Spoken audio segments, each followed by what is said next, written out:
China ఒక కొత్త తెలివితేటలు ప్రదర్శించింది. అమెరికాని దెబ్బకొట్టడం, లేకపోతే అమెరికా ఎత్తుకి పై ఎత్తులు వేయడానికి. అమెరికా వాళ్ళ తెలివితేటలు ఏంటి? ఎప్పటికప్పుడు వాళ్ళ దేశంలో తయారయ్యేటటువంటి వాటి మీద వేరే దేశాల వాళ్ళకి సంబంధించిన ఉత్పత్తులు లేకుండా అడ్డుపడుతుంటారు. అలాంటి తెలివితేటలకి రివర్స్ తెలివితేటలు ప్రదర్శిస్తున్నది చైనా.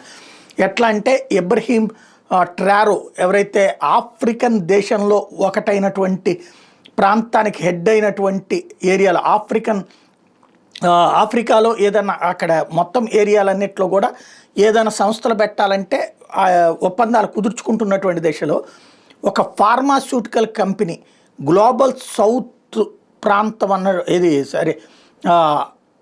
అటానమీ ఆఫ్రికన్ హెల్త్ అనేటటువంటి పేరుతో ఒక ఒప్పందాన్ని కుదుర్చుకుంటున్నారు. అక్కడ ఒక ఫార్మాస్యూటికల్ కంట్రోల్ ఆఫ్ ఆఫ్రికా పేరుతో ఒక కీలకమైనటువంటి అడుగులు వేస్తుంది.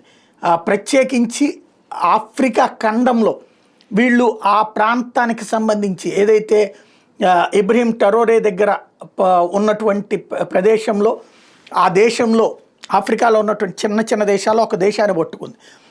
ఆ దేశ పాలకుడితో మాట్లాడి అక్కడ అతిపెద్దదైనటువంటి ఫార్మాస్యూటికల్ ఇండస్ట్రీ నడుపుతుంది. ఒక పెద్ద కాంప్లెక్స్ నడుపుతుంది. అంటే మందుల తయారీ అంతా అక్కడ పెడుతుంది. ఆ ఆఫ్రికా ఖండంలో ఉపాధి అవకాశాలు లేక వలస వస్తున్న వాళ్ళని చూస్తుంటాం కదా మనకు కూడా. కాబట్టి వాళ్ళకి అక్కడ ఉద్యోగాలు వస్తాయి. రెండవది, మందుల కంపెనీలు అంటేనే కాలుష్యం. మన నక్కపల్లి దగ్గర పబ్లిక్ ఎంతోమంది తిరగబడుతున్నా వాళ్ళ ప్రాణాల కంటే కూడా ఆర్థిక ఆదాయం అన్నటువంటి పాయింట్తో వదిలేస్తుంటారు. ఆ మందులుకి తయారైన తర్వాతన ఇదంతా కూడా డస్ట్ అంతా వాటర్ అంతా కూడా భూమిలోకి ఇంకిపోతే ఆ చుట్టుపక్కల ప్రాంతాలు భూగర్భ జలాలన్నీ నాశనం అవుతుంటాయి.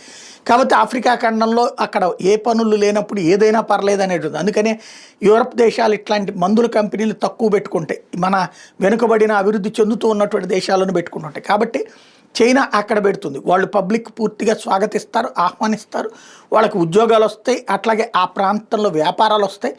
ఇంకొక తెలివైన పని ఏంటంటే రేపు పొద్దున అమెరికా మళ్ళీ చైనా మీద ఏ ఆంక్షలో పెడితే ఈ ఆఫ్రికా దేశాల పేరుతో అమ్ముతుంది అనమాట.